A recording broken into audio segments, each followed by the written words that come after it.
So again, I just wanted to extend a warm welcome to everyone and welcome to today's webinar, School-Based Crisis Response Systems, an overview of school-wide response and behavioral health challenges. This webinar is sponsored by the Northeastern Caribbean Mental Health Technology Transfer Center, or MHTTC. We're housed at Rutgers in the School of Health Professions in the Department of Psychiatric Rehabilitation and Counseling Professions. My name is Gati. I'm the project coordinator here at the center, and I'll be introducing our center and our webinar presenter today. Next slide, please. The MHTTC is funded by SAMHSA, the Substance Abuse and Mental Health Services Administration, and we are tasked with enhancing the capacity of the behavioral health workforce to deliver evidence-based and promising practices to individuals with mental health conditions. We offer training programs in evidence-based practices, wellness and recovery, school mental health, Hispanic and Latinx mental health education, and we also offer courses on online platforms such as Wellness Matters, IMR, Functional Thinking, and more. Next slide, please. Next slide, please. We also want to remind you that all of our training events, programs, including our technical assistance and or other resources are available to you at no cost. Next slide, please. If you're interested in staying up to date with the events and the products that our center is offering, we ask that you please sign up to receive our email communications, and you may do so by scanning the QR code provided on the screen. And I will also share a link to our listserv in the chat box. Following this webinar, you'll be asked to complete a brief survey. We value this feedback and use it to improve our activities and inform our future activities. These surveys are also important because they are linked to our funding, so we thank you in advance for your feedback. Next slide, please. As mentioned earlier, this training is held on a Zoom meeting platform and will be recorded. We also will pause the recording during the more interactive portion of this webinar. We ask that you're mindful of your microphone as well as your video. Next slide, please. At the time of this presentation, Marian Delphin Rittman served as Assistant Secretary for Mental Health and Substance Use at SAMHSA. The opinions expressed herein are the views of the speakers and do not reflect the official position of the Department of Health and Human Services or SAMHSA. No official support or endorsement of DHHS or SAMHSA for the opinions described in this presentation is intended or should be inferred. Next slide, please. During our webinar, our presenter may want to interact with you. You may do so by using the chat feature or unmuting your microphone during the more interactive portion of the webinar, or you can also raise your hand to speak to announce that you'd like to make a comment. We just ask that, to just be mindful that this webinar is being recorded, and so please use your discretion. Next slide, please. The MHTTC network uses affirming, respectful, and recovery-oriented language in all activities. Next slide, please. We also wanted to let you know about the new 3-digit dialing code for the Suicide and Crisis Lifeline, available through 988. 988 is not just a suicide crisis line, it's also for people experiencing suicidal, mental health, or substance use crisis of any kind or emotional distress. It's also for people who are concerned about someone experiencing a crisis. You can connect by calling or texting 988. You can also chat online at 988lifeline.org. Calls, texts, or chats are responded to by a trained crisis counselor. Again, so we will begin our webinar portion for this morning. We have Tania Leonard with us today. Tania has over 20 years of experience identifying and connecting resources for schools, districts, and urban communities.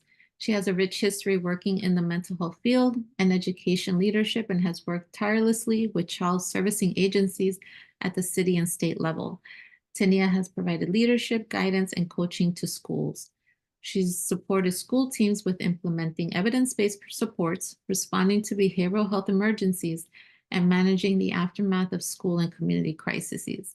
Tania is committed to providing quality services to the most vulnerable populations.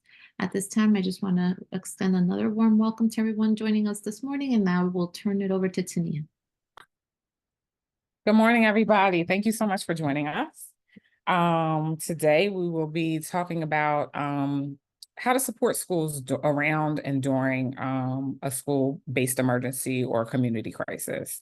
So our objectives today are to define a serious incident, recognize possible barriers to school-based responses, understanding incident management guidelines, and how to positively engage with leadership or staff during an emergency, and then how to provide layers of support during and after a school-based emergency.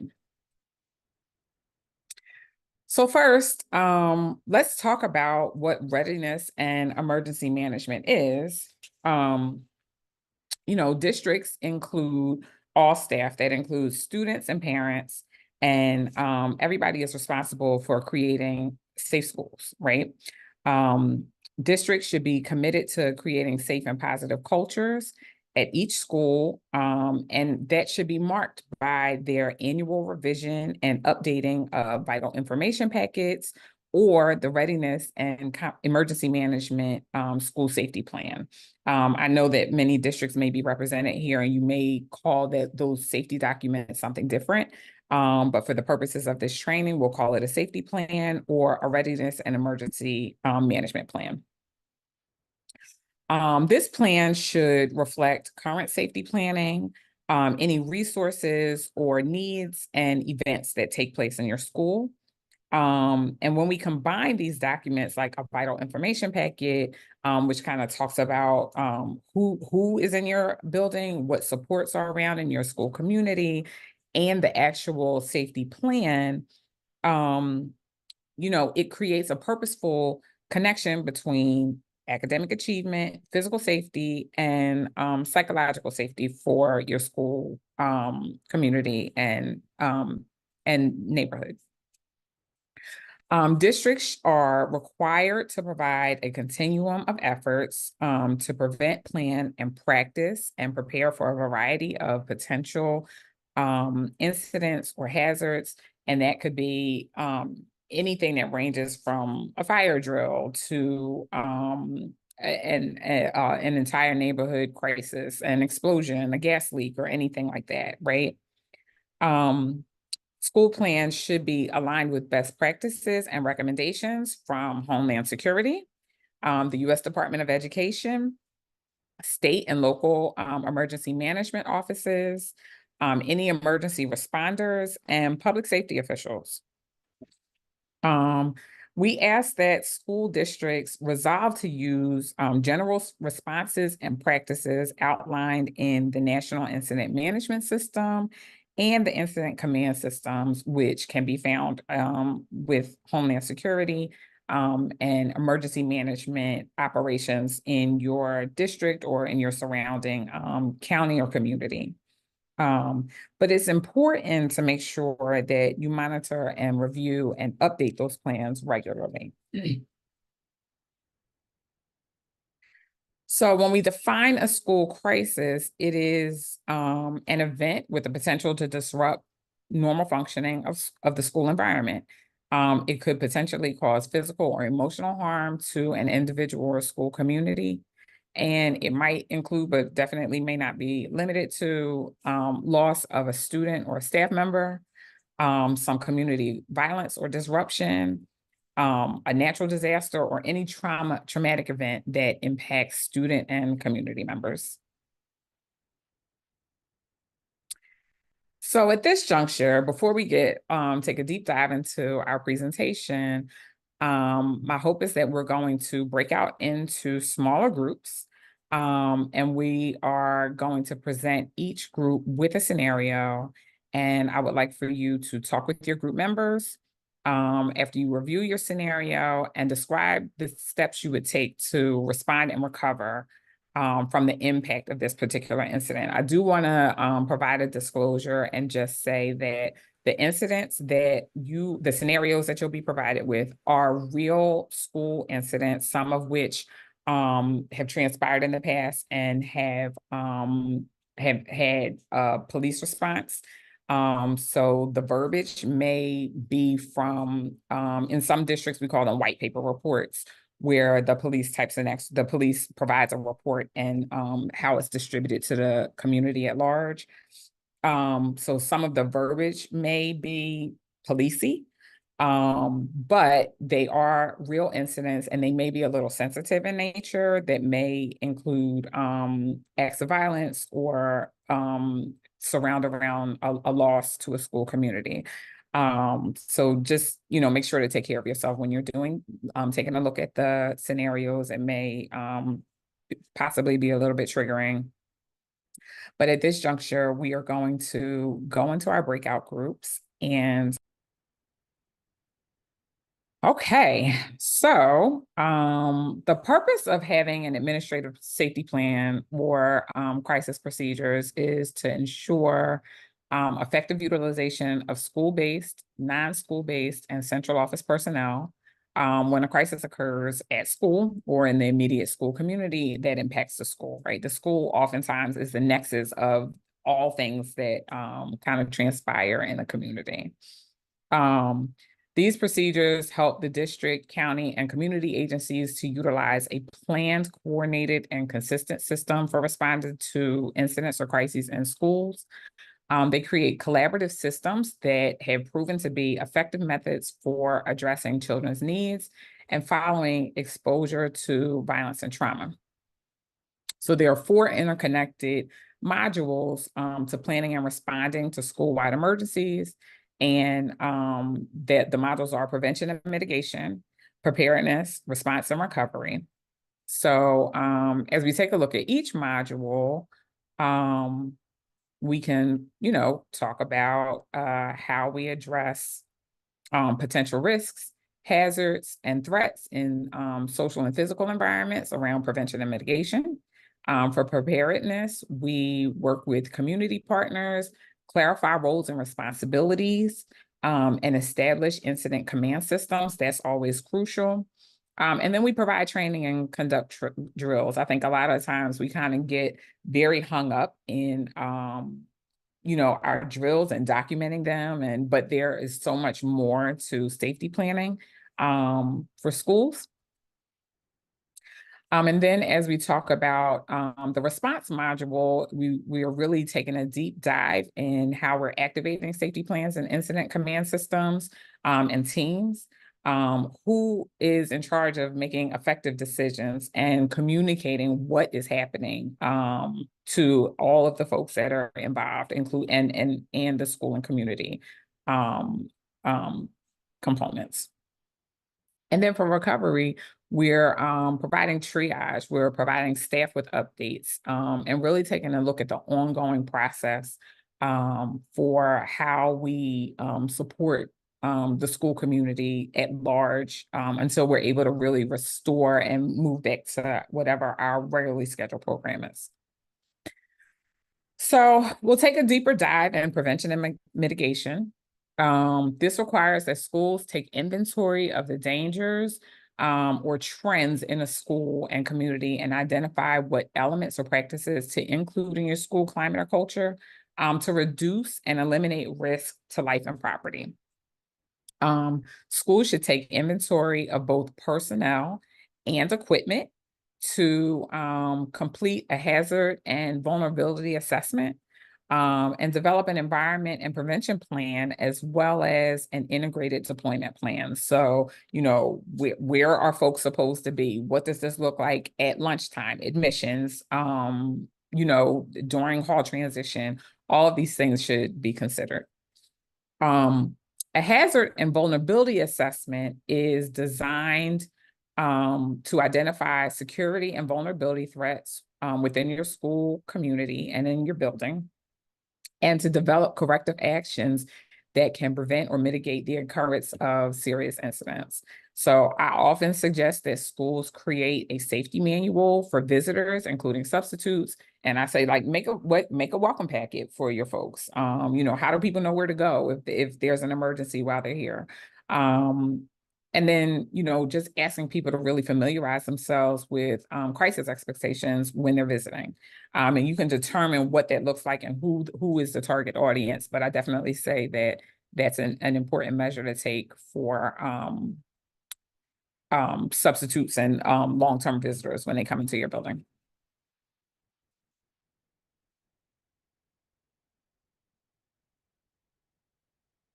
Okay, so when we take a look at prevention through environmental design, it's a part of a larger hazard identification process, and it really includes you properly assessing your building and environment so it can lead to a reduction in crime opportunities, and promotes a positive school environment.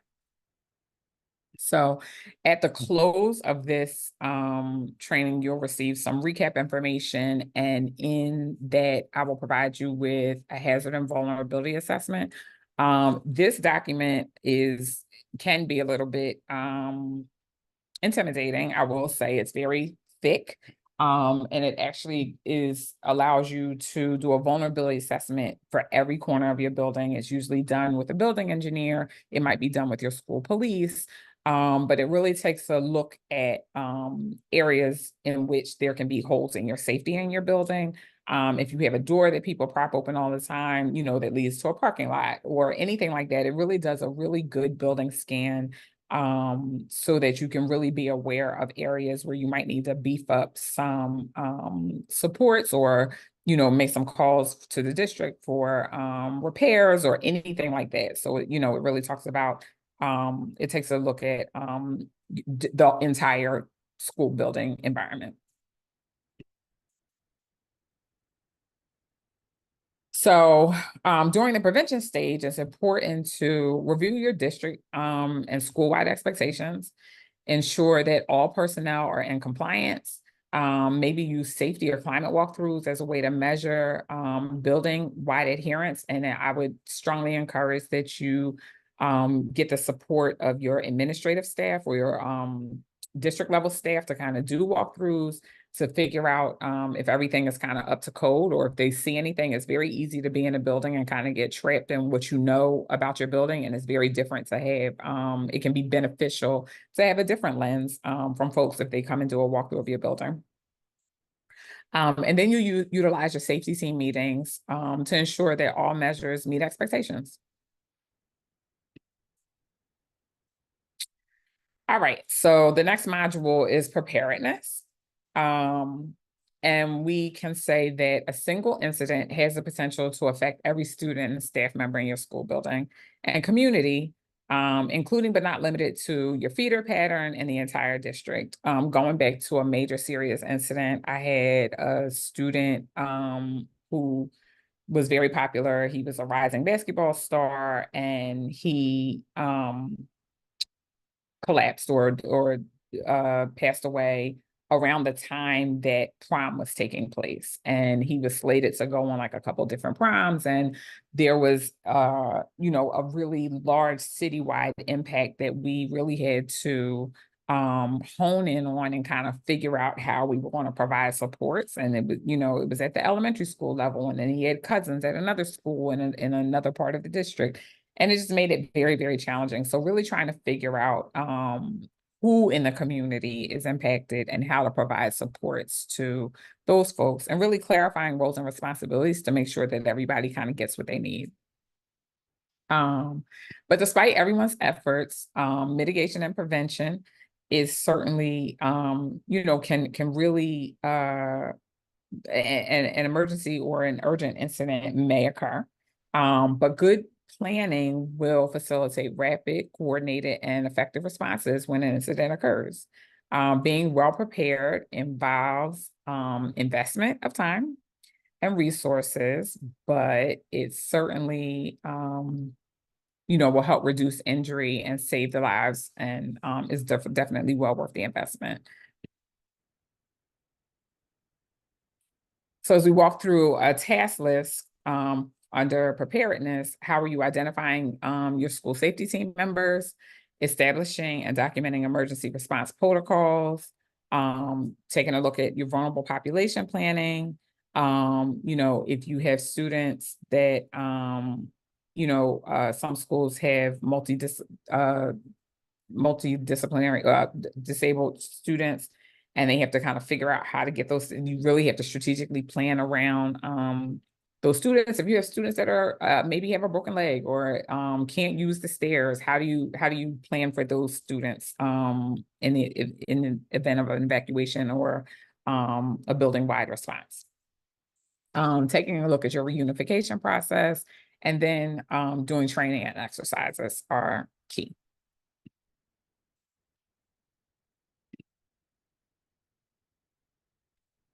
So as we kind of get into response refers to what steps we take during an incident. The goal is to activate your emergency response procedures and utilize effective decision-making and maintain constant communication with staff and students, as well as families and the media when it's appropriate, right? So oftentimes we have found that media listen to police scanners and they show up on a scene when something may be going on. And we have to figure out how and who is going to be the appropriate person to communicate with those folks and what information that is appropriate to share. So do you have an incident command team and a system that you're utilizing, and really making sure that things are running as smoothly and as effectively as possible when you're in the middle of a response.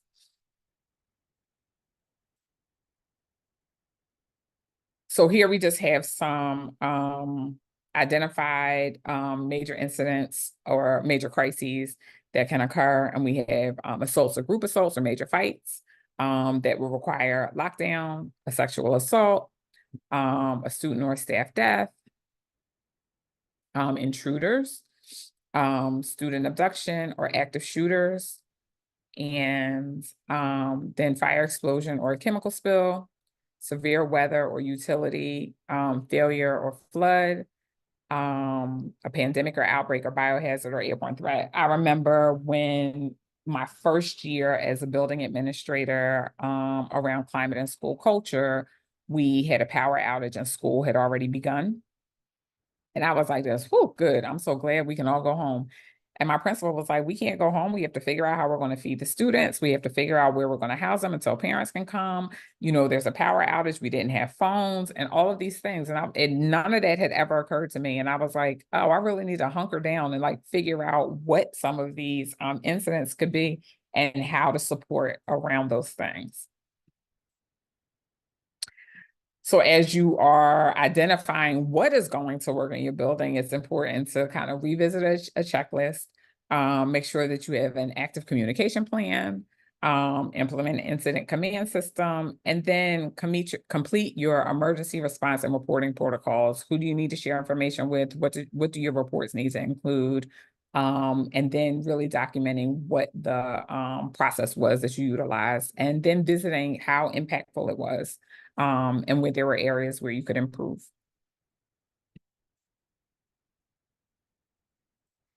All right, and then the last module is recovery.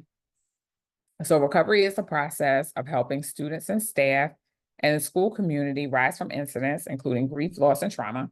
And it's a learning opportunity focused on prevention skills and protective factors. The goals of recovery are to return to learning as quickly as possible and restore the infrastructure of a school in a timely manner.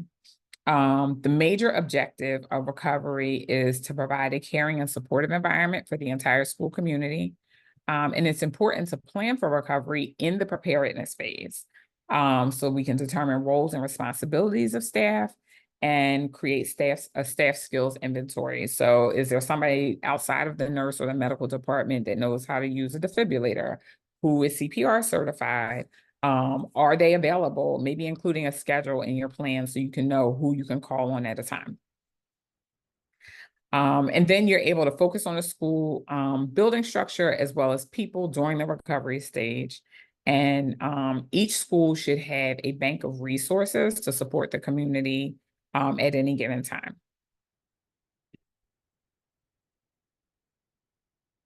So that kind of brings us to effective community partnerships to support school mental health or school community as a whole. Comprehensive school mental health systems really rely on a foundation of educators and school-employed mental health professionals, in partnership with community health and mental health professionals. States and districts and schools often grapple with how to really strategically use staff and a full continuum of supports and services, and sometimes they exclusively rely on school and community partners. But we know that this strategy doesn't really work to leverage the strengths and resources of each system, and that those systems are educational, health systems, and behavioral health systems that may lead to soiled and fragmented supports, right? So, excuse me, comprehensive school mental health promotes well-being and social emotional health for all students and staff. And while supporting those with mental health challenges, it's really important that we are figuring out how to support an entire school and community. As we continue to advance in equity and access to resources and opportunities, school services can be a key factor in reducing disparities in academic achievement, physical and mental health, and access to quality care. So it's important that we really take a look at what our school and community partnerships have, and understand that access to all of these supports improves physical and psychological safety, academic performance, and social emotional compliance. And it reduces negative outcomes such as disciplinary referrals, dropouts, substance use, and criminal justice systems. And this may seem like an isolated or something that's a little bit disjointed from crisis response, but when we are very well invested and have partners that really work, they really take a lot of the lift off of how we support our students in at the time of a response. And it really is amazing when things kind of come together for all of our school communities. So we like to include in safety planning a resource map where we're identifying all internal and external partners. Resource mapping is an active ongoing process that identifies and visually represents and shares information about internal and external services and supports. It's used to inform the effective use of resources. And resource mapping is a process of identifying and categorizing the available resources within a particular context, often used around community development, project planning, or organizational management, and specifically how we respond to crises, right? It's important that we're able to really categorize our resources and identify who our stakeholders are. You can use MTSS to identify your resources or to categorize or context your resources in a tiered approach. A community can refer to a group of individuals or organizations or entities that are all interconnected by a common interest. In this case, it's the school. Within the community, stakeholders can be identified as individuals or as groups who have direct or indirect interest or influence in the success of an initiative or program or a school. Stakeholders can be categorized into tiers based on their level of involvement or influence and proximity to the initiative. And in this case, the initiative could be safety or general school supports. As you identify and categorize your school resources, it's important for you to consider who your community stakeholders are.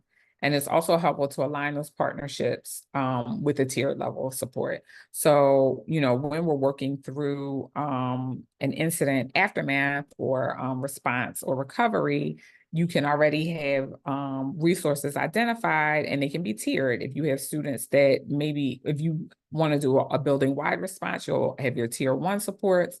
If you have some students that need some additional support or a little bit more intensive interaction, you'll have tier 2 supports, and then you'll figure out who needs some tier 3 supports as it aligns with the MTSS continuum.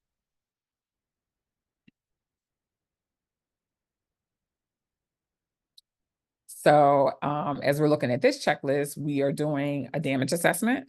We are considering how quickly school can return to normal and a standardized curriculum. And then we are making sure that we are reviewing lessons learned, and then we can reframe and reassess our prevention and mitigation efforts for the next time that we have to activate our command systems in order to respond.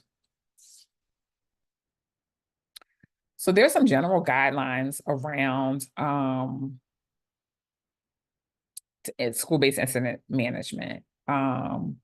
And we can make sure that we're assembling the school crisis or safety team in accordance with your safety plan. And once the team is assembled, they'll carry out the remaining tasks. They will impact the incident notification procedures.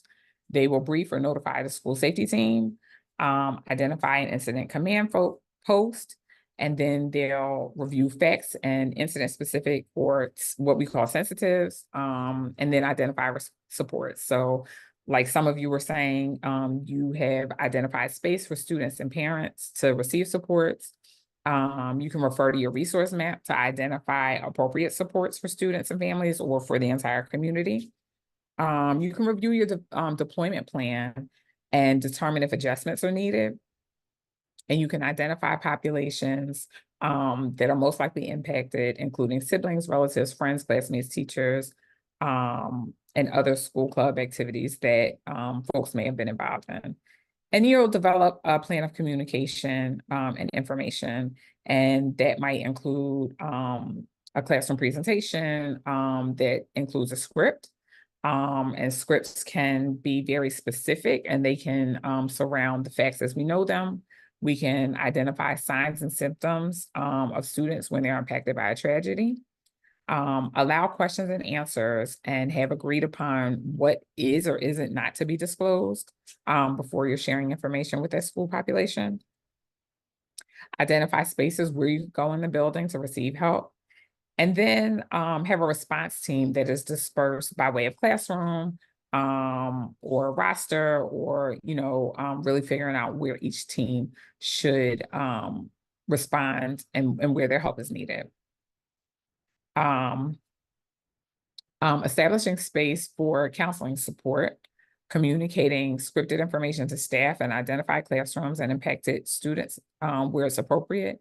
And then assess the need for any additional classroom spaces, and assign support as appropriate. Someone should be available to facilitate referrals for students who are needing a higher level of support. And then at the close of the day, or when you are completing, however you're identifying supports for students, you can hold a debriefing meeting with team before the day's end. And after this response team has completed their assignments and returned to the incident command post, they can debrief with the incident commander and the school safety team, and then figure out what's going to happen for the reopening of school.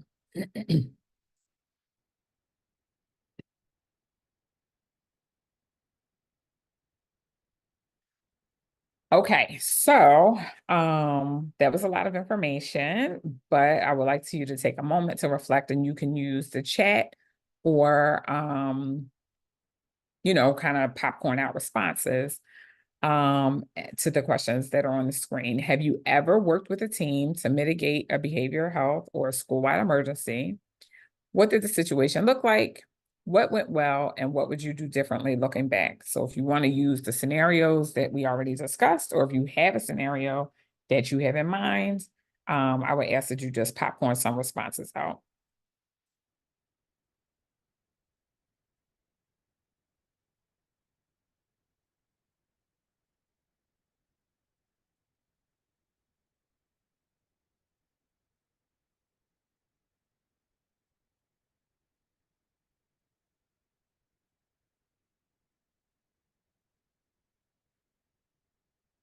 Patty, is there anything in the chat? Not at this time. Okay. People are formulating their responses. Okay. Does anybody have anything they want to share around what went well or anything that you would do differently for a response? We have a response. Someone mentioned, yes, I have worked with the team behavioral health and it went well because the administrators had consistent, assertive, and concise communication with all staff. Very good. Thank you. Anybody else?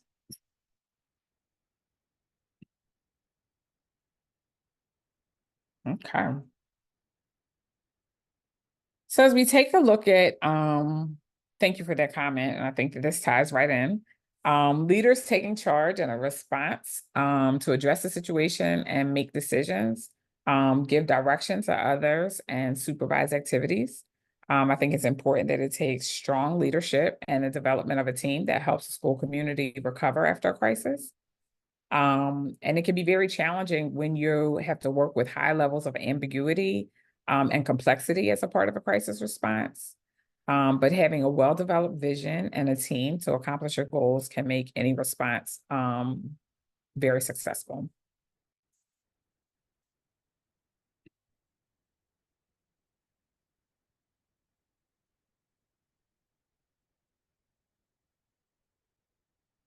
So just a little bit on classroom scripts.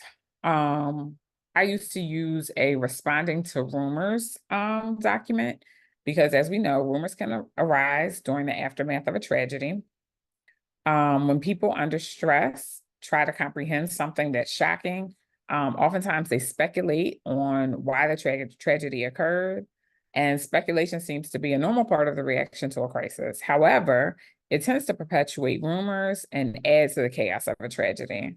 So when we're utilizing classroom scripts or scripts to share information, it's important that we stick to the facts as we know them. I'm sorry, there's a fire truck. And share them as the best defense against rumors. Keep staff informed on the current facts of a tragedy can help dispel rumors. And when new rumors arise, it's important to tell students and staff what you know to be true. If adults cannot immediately refute what the rumors are, they can find an appropriate resource to address the rumor as honestly and accurately as possible. It's also important that we normalize emotional responses and understand that they can range. And they can acknowledge, and then we can also acknowledge connection to previous losses and try to answer responses to questions as best we can.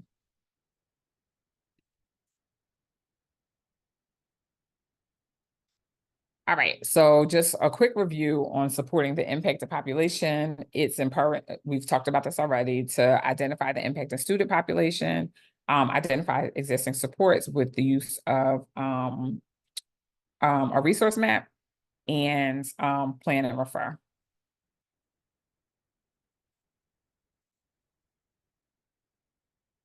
And at this time, I am going to share. When there's a crisis, it's tempting to want to roll up your sleeves and leap into action. The issue seems pretty obvious, and there's no time to lose. Sure, it would be nice if there was time to share information or listen to feedback. But I'm just busy. Or have communities lead the response. But it feels like you just don't have that luxury. But actually, if you truly want to see recovery, engaging communities is not optional. It's imperative. Communities in crisis need information. Responders must listen to and act on feedback from the community. What happens if we skip all that stuff and jump right to action? If community members are left in the dark or don't have a say, it can create conflict and prevent aid workers from actually helping people. Community engagement is the key, but it isn't easy. Some people, often women and children, don't have access to cell phones or social media. You may need to find creative ways to give them information. Listen and learn from them. And when there are multiple aid organizations in one area, it can be chaotic and confusing for the community. It's our responsibility to coordinate and communicate among each other. Because people in crisis don't need someone swooping in. They need organizations who will collaborate. Want communities to recover, listen, and respond.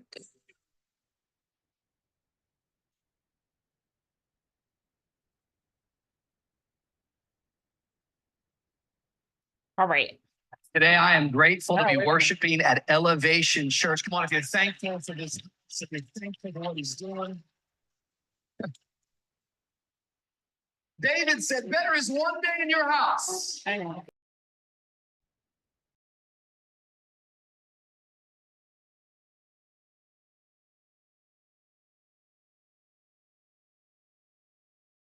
You're muted. Okay. As you prepare to respond or to be a part of a large system of responses, let's talk a little bit about what steps you'll take to prepare yourself and or your organization. And is there anything you would like to add or able to add to respond to a crisis? And we can popcorn those answers out as well, please, or use the chat.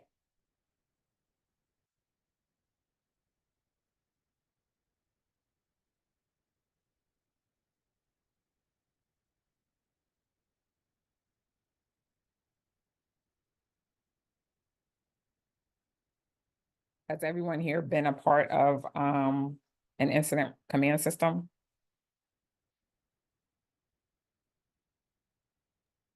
You can use the chat or feel free to unmute your mic if you feel comfortable to do so.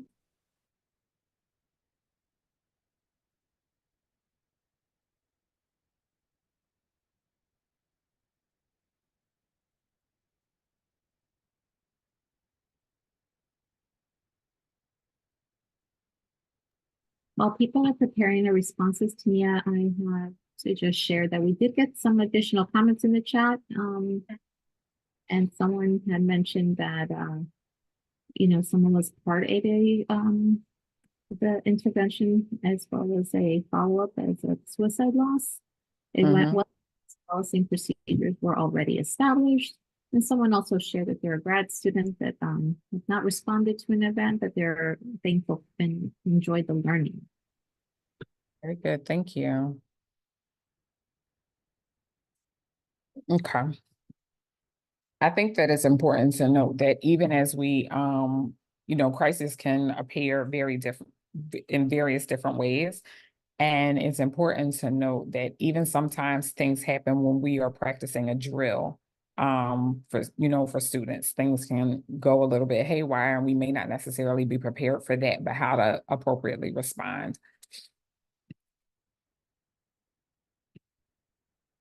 Okay, so there are some long-term benefits of a well-facilitated response, and they include increased communication and effective protocols.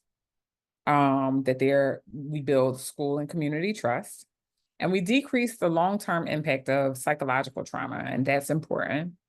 And we create a sense of personal and physical safety for our students and our school community.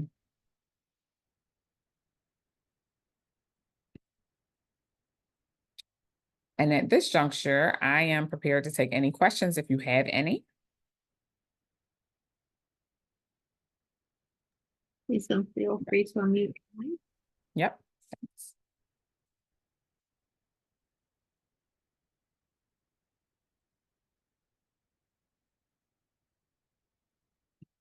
So if you're generating any questions, I'll share this. In addition to the hazard vulnerability scan document, I'll be sharing some resources around from the New York State Center for School Safety and the New York State Department of Education, as well as from New Jersey DOE and Homeland Security. And I also have another resource around some upcoming trainings through Homeland Security that can support your school building or your climate staff. And it's done directly through the Center for Prevention Programs and Partnerships.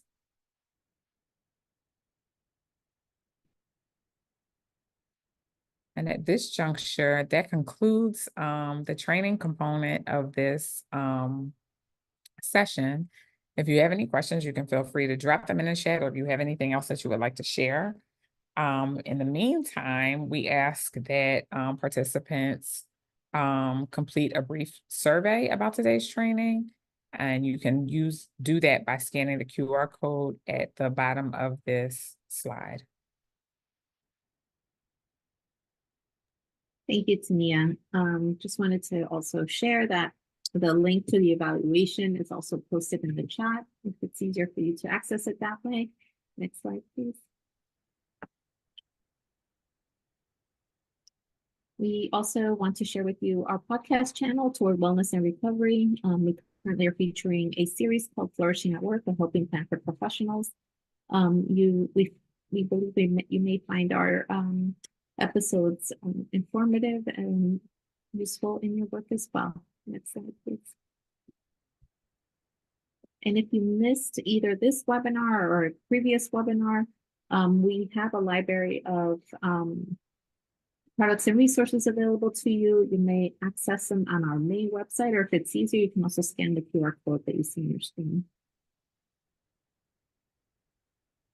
As mentioned before, a certificate of completion will be available to you within 7 days of this podcast, along with a link to our presenter slides and a link to the evaluation and a link to the recording, as well as any other supplementary materials Tania mentioned you would send to the participants. So I will make those available to you. Everyone will receive that email.